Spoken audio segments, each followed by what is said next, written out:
It is now week 6 of Donald Trump's 2 to 3 week war with Iran. That is not a typo. Go back and count the weeks. This war starting on February 28th.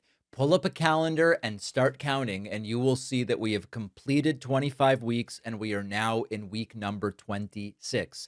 Now, you might be wondering about another timeline, which is that Donald Trump gave himself and gave Iran and gave negotiators 60 days to end the war with Iran and negotiate this new nuclear agreement, which was going to be so strong and powerful. And yet, all of that has come and gone. 60 days are over. I'm old enough to remember the beginning of this 60-day period during which we said, yikes, if there is no deal at the end of that, it will be the second half of August. It will be getting very close to the midterm elections. We will be close to mail-in ballots going out, and it would be a real problem for Republicans if the war continues and if gas prices are high and all of that. And that's exactly where we are right now. We have a war that isn't over. We have a Strait of Hormuz that is not open. We have detailed nuclear negotiations that still have not even actually started. And the United States and Iran are probably further apart right now than when Donald Trump signed the supposed peace agreement in June.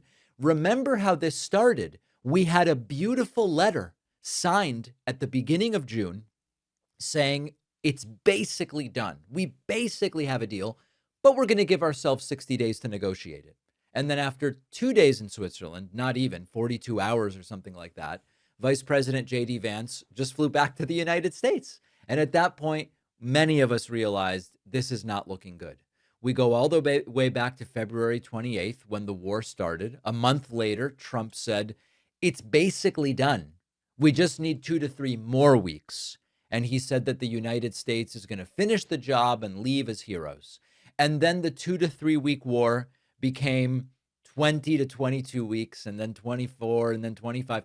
And we have no clear exit, and we are roughly at the 6-month mark. Now, that MOU, that memorandum of understanding that Donald Trump signed under much fanfare and pomp and even some circumstance, not a lot, mostly pomp, but some circumstance, it was signed at Versailles, and it was supposed to stop military operations and put in place the 60-day period just to finalize a permanent agreement.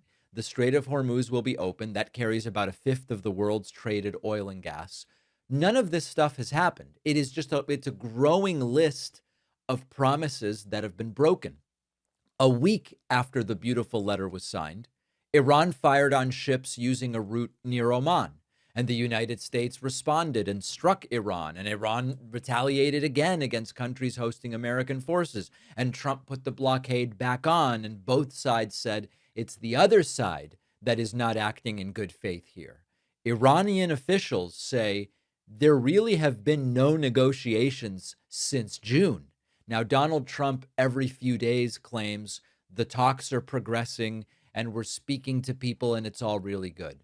But now we have a firm date. The deadline on the 60 days has come and gone. As we all know, we have no permanent peace agreement. The strait is not fully open and free and clear. And we don't even forget about a nuclear deal. We don't even have substantive negotiations going on. So what has been accomplished here is now something that every single voter needs to be asking themselves. Trump campaigned as the president who would end wars and certainly not start any new ones. And he went after the Biden administration. He went after the Obama administration for endless foreign conflicts. But then he started another one. And I guess he thought Iran was just going to surrender quickly. They didn't. And every available option at this point is pretty terrible. If Donald Trump accepts Iran's demands, that would let Tehran claim control over one of the most important waterways, the Strait of Hormuz.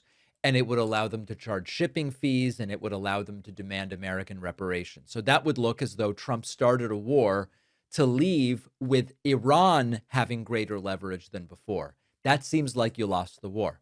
Now, Trump could just escalate. He could throw another one of these. We're in danger. We must scale up. And I would have loved to have ended this war, but I've got to do more bombing. Well, that would cost more American lives. It would consume more American missiles. It would further destabilize the global economy. It would drive gas prices even higher. right before the midterms, when affordability is clearly going to be one of the biggest elements of referenda for this election. Now, Iran isn't stupid.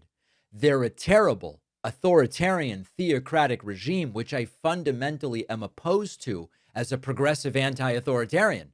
But Iran is not stupid. Iran understands the predicament Trump is in. Trump is a leader who seems to believe that, I guess, economic and political pressure will eventually force Iran to retreat.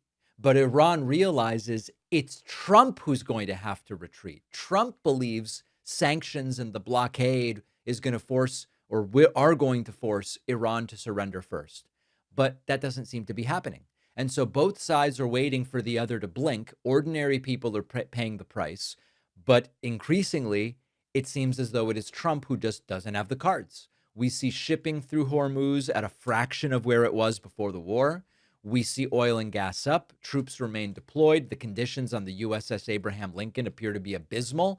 And you've got the Iranian-backed Houthis attacking tankers in the Red Sea. So the clock has expired. We don't need to wonder anymore. What will happen by the end of the 60-day period? Trump's 2 to 3 weeks have become 26, and the 60-day negotiation period is over. The deadline came and went yesterday, and it is becoming an endless war. Now, let me speak to some of the younger people in our audience. You may be too young to remember how it worked with Iraq, but there is now a similarity. Now, the circumstances of the war, the location, there's many differences, but the point is, at the beginning of this thing, we were told 2 to 3 weeks and then we're out. At the beginning of the Iraq War, we were told by people like Donald Rumsfeld, then the Secretary of Defense, we are going to be greeted as liberators. They are going to throw parades for us and just cover us in rose petals as our troops walk down the street. And then, in fact, George W. Bush declared victory in the sense that he went on an aircraft carrier with a big mission accomplished banner on the aircraft carrier and said, major combat operations are now over. And then it went on for years and thousands of troops died. And what we are seeing here is that no matter how many times Donald Trump declares that it is over, it is slowly extending. And you don't get into, there are people who weren't around for the Iraq War of 2003. I was 75 years old at that point, so I remember it. There were people who weren't around then who imagine that when an endless war starts, it's obvious that it's going to be endless. But that's often not the case, or at least not to some people. We suspected it was going to be longer than 2 to 3 weeks. And so 2 to 3 weeks becomes 4 to 5. We just need a little more. Now we're negotiating. Give us 60 days to negotiate. And next thing you know, it's been half a year. Went by like that.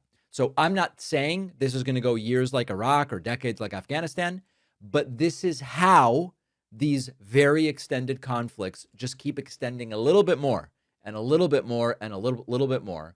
And now the problem for Republicans is they need to get themselves reelected. What do they have to run on? Let's talk about that next. Thanks for watching. Check out this other video. And if you like our content, make sure to subscribe so YouTube puts our videos in your feed, and subscribe to the podcast on Spotify and Apple.